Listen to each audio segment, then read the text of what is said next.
Medical service centre, service doctors forum এবং nurses ইউনিটির তরফ থেকে জাল স্যালাইন কাণ্ডের প্রতিবাদে স্বাস্থ্য ভবন অভিযানে ডাক তাদের দাবি। নিষিদ্ধ কোম্পানির রিঙ্গার ল্যাকটেট ব্যবহারের ফলে প্রসূতির মৃত্যু।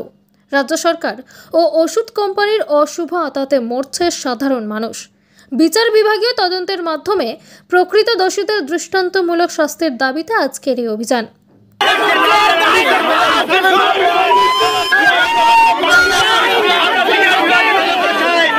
আইন হাতে তুলবেন না, পেছন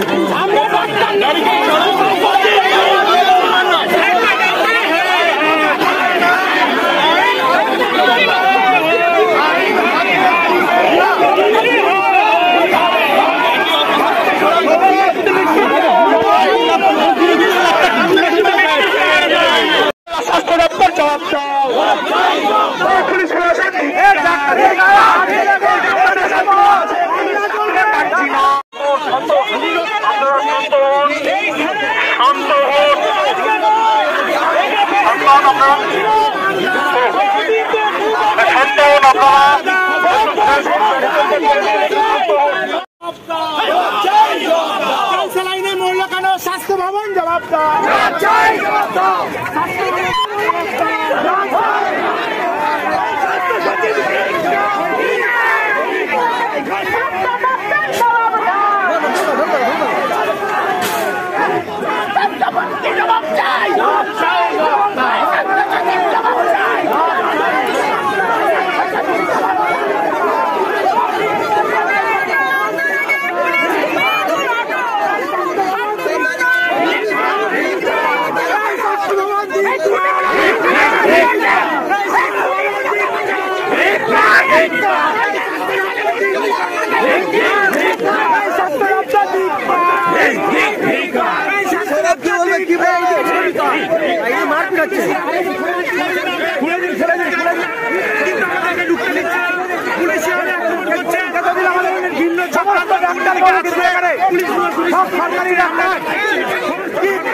প্রসূতি মা মারা গেল, আরো 3 জন মা মৃত্যুর সঙ্গে পাঞ্জা লড়ছে।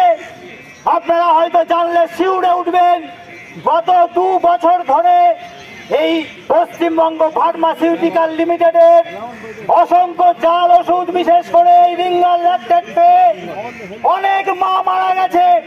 মাল্টি অর্গান ফেলিওর হয়ে সুস্থ মা, এখানে যারা পুলিশের কর্তারা দাঁড়িয়ে আছেন, আপনারা কি কেউ কোনোদিন কোনো মেডিকেল কলেজে যাবেন না? আপনার আত্মীয়রা যাবে না?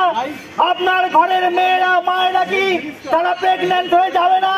তাহলে সেখানে আপনাকে বিচার করে দেখবে না পুলিশের লোক বা প্রশাসনের লোক?